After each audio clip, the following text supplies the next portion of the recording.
আজকে তোমাদের আমি শোনাবো বৃন্দাবনে এক অনন্ত ভক্তের গল্প। তো শোনো, গল্পটা কিন্তু খুব ভালো লাগবে, শোনো। এবং এই গল্পটা হয়তো অনেকে জেনে থাকবে বা অনেকে হয়তো জানো না, তো তাদের জন্য আজকে আমি গল্পটা শুরু করছি।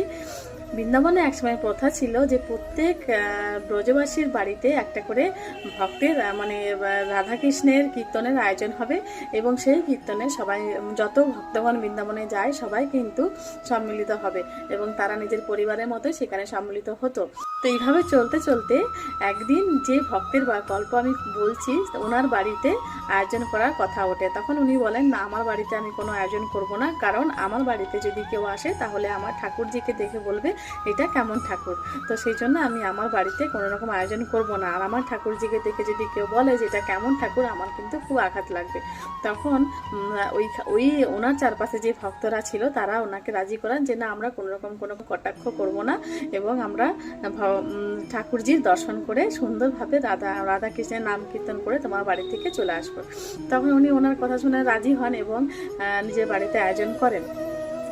রীতিমতো সব ভক্তমণ্ডলী সেখানে যান এবং দেখেন যে ওনার বাড়িতে ঢুকে একটা সুন্দর সুগন্ধ ওরা অনুভব করে এবং বলেন যে ঠাকুরজি কোথায়। তখন উনি একটা কলসি এনে তাদের কাছে দেখান এবং সেই কলসির মধ্যে আছে পুরো কলসি ভর্তি ব্রজরাজ, আর ঠাকুরজির সেবায় যা যা লাগে সমস্ত কিছু, ইফতার, ফুলের মালা, পীতাম্বর, হলুদ রঙের কাপড় দিয়ে সুন্দর করে সাজানো সেই কলসিটা ওনার সামনে নিয়ে আসেন এবং ওনাদেরকে বলেন যে এটা হচ্ছে আমার ঠাকুরজি। তখন ওনারা সেই ওনার কথাটাই বলেন যে এটা কেমন ঠাকুর। তখন উনি বললেন যে আমি এই জন্যই বলেছিলাম যে আমার বাড়িতে কোনো রকম কীর্তনের আয়োজন রাখবো না, কোনো নাম কীর্তনের আয়োজন রাখলে যারা আসবে তারা কিন্তু আমাকে এটাই জিজ্ঞাসা করবে এটা কেমন ঠাকুর।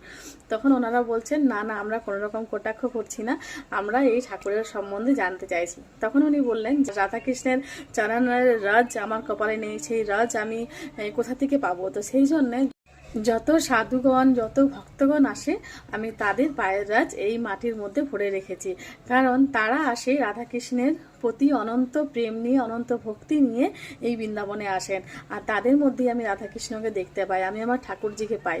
তো সেই জন্য তাদের ব্রজের রাজ আমি এই কলসির মধ্যে রেখেছি এবং এর মধ্যেই আমি আমার রাধাকৃষ্ণকে দেখতে পাই, এর মধ্যেই আমি আমার সেই প্রেম, সেই ভক্তি খুঁজে পাই, আর এটাই হচ্ছে আমার ঠাকুরজি। তো তোমরা আমার ঠাকুরজিকে কটাক্ষ না করে ভালোভাবে দর্শন করো এবং আমার প্রেম আর ভক্তিটাকে বোঝার চেষ্টা করো।